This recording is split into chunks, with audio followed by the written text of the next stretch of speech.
So a very good evening to everyone. आइए चर्चा करते हैं कि भगवान ने ईविल को क्यों बनाया है।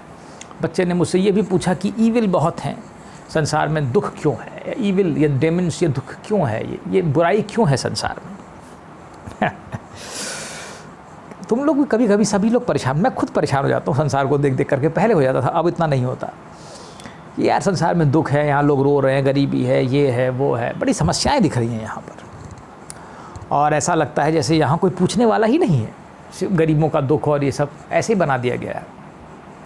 पर मेरे ख्याल से कोरोना के बाद से थोड़ा बहुत तुम लोग को अनुभव हो गया होगा कि परमेश्वर की शक्ति कितनी ज़्यादा है और वो चाहे तो कुछ भी कर सकते हैं। खैर हम इस बारे में चर्चा करेंगे कि ईविल क्यों है।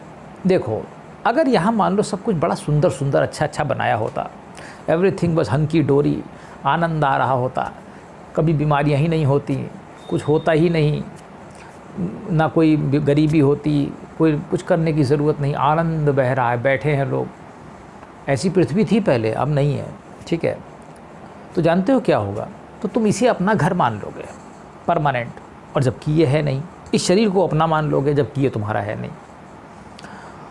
तो अगर ये जो दुष्ट ईविल है, ये जो डीमन है, ये जो है जो तुम्हारे माइंड में और जो बाहर इस संसार को चला के ख़राब किए हुए है, तो वो तुम्हें बार बार रियलाइज़ करा रहा है।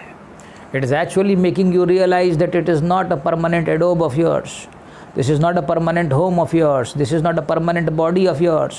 Are you getting the point? So that detachment is required here, detachment. So that evil is actually creating the detachment required to get freed from this place. Got the point? So to be free, you have to understand this science. Don't think that evil is bad. No. Evil is not bad. Evil is the correct one. Good is the bad one. Evil is actually making you go, detaching you from here. घर में बार बार कोई सताता है, कोई मारता है, परेशान करता है, तो उसका इलाज खोजो। ये मत सोचो कि उससे चिपकोगे, वो तुम्हें हटा रहा है, अनासक्त कर रहा है। अनासक्तम, 5वां अध्याय, अनासक्त रहो, गीता का, समझ रहे हो। तो अनासक्ति विकसित करने के लिए उस ईविल का निर्माण किया गया है, ताकि तुम इस शरीर को अपना ना मानो और इस संसार को भी अपना घर मत मानो, इस घर में रहते हो उसे भी अपना मत मानो और इससे मुक्त हो। समझ रहे हो, तरीका वही है। उसने कहा कि साहब ऐसा भगवान ने कहा कि सब कुछ भगवान ने बनाया, तो ऐसा क्यों बनाया? वो इसीलिए बनाया है कि तुम डिटैच रहो और अपने को जानो, समझने का प्रयास करो। बहुत ही बारीक है बनाने वाला, इतना बारीक और इतना महीन सोचता है कि तुम समझ ही नहीं सकते, इतना सूक्ष्म सोचता है वो। तुम्हें वहाँ पे लगेगा ये ख़राब हुआ है, ख़राब नहीं होता यहाँ तुम्हारे साथ। तो मेरी बात का यकीन रखो, वो अद्भुत है। पालन सुर करनी अद्भुत करनी, मरम न जाने कोई। वो जो करता है उसका मरम कोई नहीं जानता, ना निकाल सकते हो तुम उसको प्रेजेंट कंडीशन में। मैं तुमसे कहता हूँ, जो तुम्हारे साथ होता है उसका कोई अर्थ तुम निकाल नहीं सकते, पर तुम जब उसको निकालोगे बारीकी से छान करके, तो तुम पाओगे वो बढ़िया ही हुआ था। ठीक है, ये मैं कहता हूँ तुमसे, और इस बात का हमेशा ध्यान रखो, ठीक है, कि ये जो ईविल जो तुम्हें अंदर सताता है, बाहर सताता है, यही है तुम्हारे डिटैचमेंट और मुक्ति का कारण। वो प्रेमी नहीं है तुम्हारे डिटैचमेंट में। पति पत्नी प्रेमिका मिल गई, बहुत प्रेम कर रही है, संसार में बच्चों से बड़ा लगाव चिपक रहे हो, मोह हो रहा है, कुछ नहीं। वो बच्चों ने फेंक दिया तो सोचो क्यों फेंका तुमको उठा करके। उसमें घोर अनासक्ति विकसित करने की आवश्यकता है, वही तो मोह है।